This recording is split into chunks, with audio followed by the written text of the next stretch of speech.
And so now your life has become debilitated because you've lost the Father's perspective.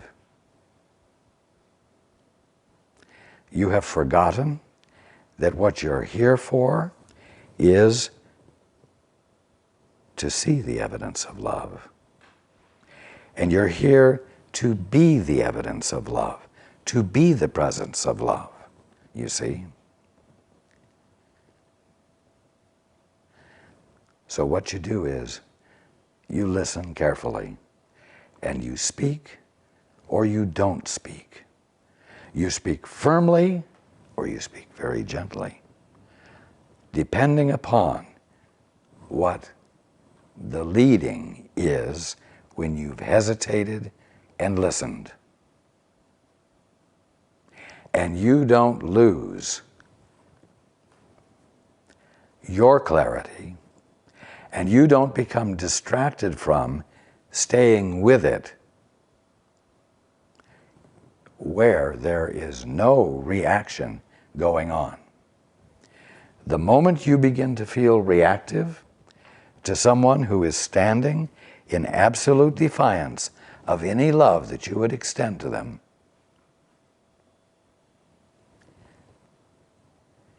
you've lost your peace. You've taken a hold of the other end of the rope for the tug of war, and you're engaged, but not engaged in your function. Now, those who are holding on to their limitations, those who say, I can't take time to hesitate because the circumstances in my life are so threatening that if I don't take care of them, ultimately I will die, is something that you can become subject to. Not because they're saying it to you, but because you, in watching them, are saying to yourself, I need to hesitate to get the right perspective so that I can be the presence of love, extending love, because their situation is dire and they may indeed die. And therefore, I can't say no and back off. Do you see what I'm saying? You can become caught in not releasing them from your focused attention, if I may put it this way, your focused attempt to give. Because indeed you see that their behavior could result in their death. And their behavior is becoming so much more erratic that dire circumstances are more likely, and therefore you cannot afford to get back into your peace and relax. You must continue to persist in giving the gift. And you are now compulsively attempting to be in control and absolutely out of control. You have abandoned your capacity to be an agent for change. Is that clear? Does that make sense? And this is not what you're here for. And this is not what hesitation is about.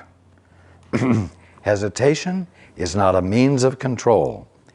Hesitation, listening, experiencing the infilling that you can't contain within yourself, is something you do because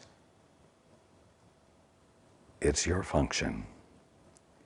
It is your function to be able to recognize God in each and everything. And so you do it just because whether the things you are seeing are recognizing it about themselves or not.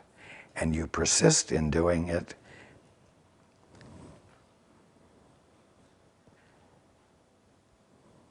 because it's your function, not because it will help them. You do it because doing it is you being in your right mind. And the fact is that you're doing it because it means you're in your right mind, will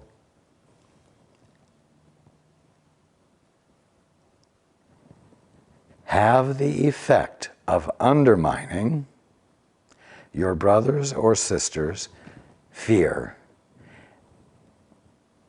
that causes them to be committed to that which is detrimental to them.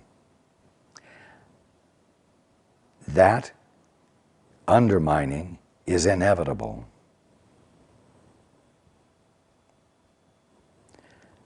And so you continue to make the gift because it has its effect, but not in your time frame, and not because you have some kind of control. It undermines because there's no way for them to remain as strong in their determination to be ignorant when you or anyone else is being the presence or evidence of love.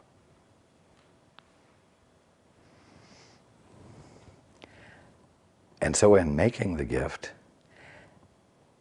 because you choose not to use your mind in any other way, does ultimately end up allowing you to keep what you are giving.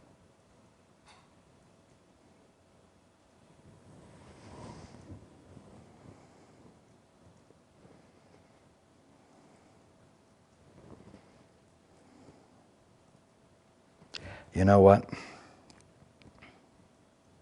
If you were on a community development, a redevelopment committee, or if you wanted to be involved in rehabilitating your community, you could go out and find the ugliest place in the worst condition in town and tackle that to restore it. But you could also go out and find one that is less in need of restoration, that's easier for you to do, that you might be more capable of coping with at the moment. So what am I trying to say? I'm trying to say that when we're talking about hesitation, we're not talking about your going out and finding the most difficult thing there is to hesitate about, and then trying to meet that challenge when you already have enough trouble hesitating to find out what the truth about you is. Do you see what I'm saying? And so don't foil yourself by saying, okay, I'm going to test out this hesitation bit on the most impossible situation I can find to find out whether it's true, whether it's valuable. As I said, when my brothers and sisters, dreaming on the grassy knolls in the kingdom of heaven, are sound asleep, I do not give my attention there. But the ones who are rousing, I am right there. Because everyone is going to wake up for their reason, because they want to, because they have arrived at some point where they seriously want something different from what they've been dreaming. And that's where you respond. And you don't feel guilty about not being able to do anything for the ones who are snoring loudly deep in their dreams. But you're always paying attention. For the first moment anyone has an interruption in their snoring and begins to twitch or turn or show signs of returning consciousness or the potential for it.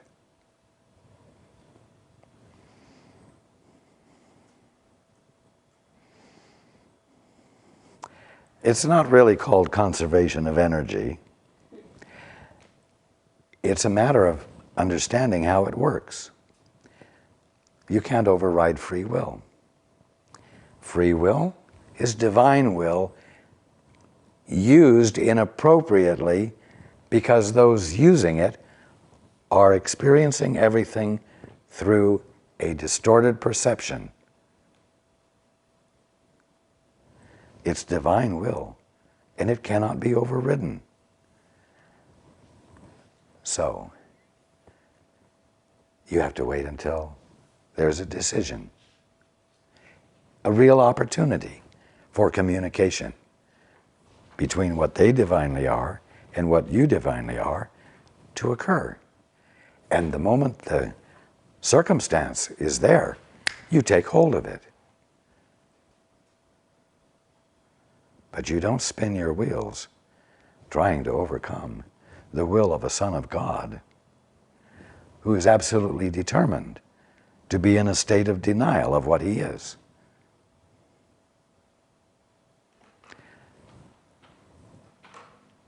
But all the while that you're not forcefully trying to overturn that Son of God's will, you don't abandon the clarity about them that the Father's love has revealed to you.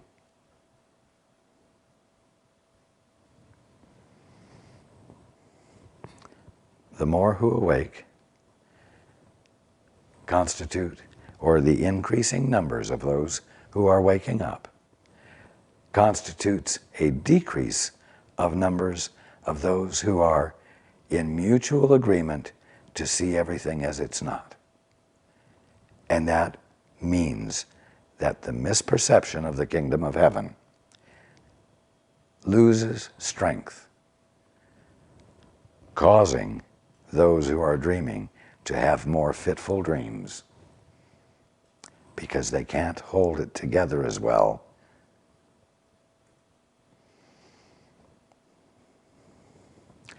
Much to let register and sink in, but it will simplify things for you. And one last word, remember that when you are hesitating and reaching within to the Holy Spirit or your guide or the Father, it is to have your function as the presence of love be revealed to you, so that you become the evidence of love in the world, whether it's recognized or not. And then you are ever so grateful when it is.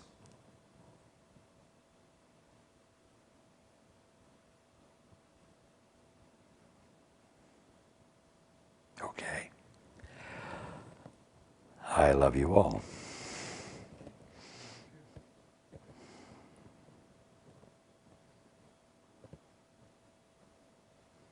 It was a meat and potatoes evening. And I look forward to being with you next week. You're welcome.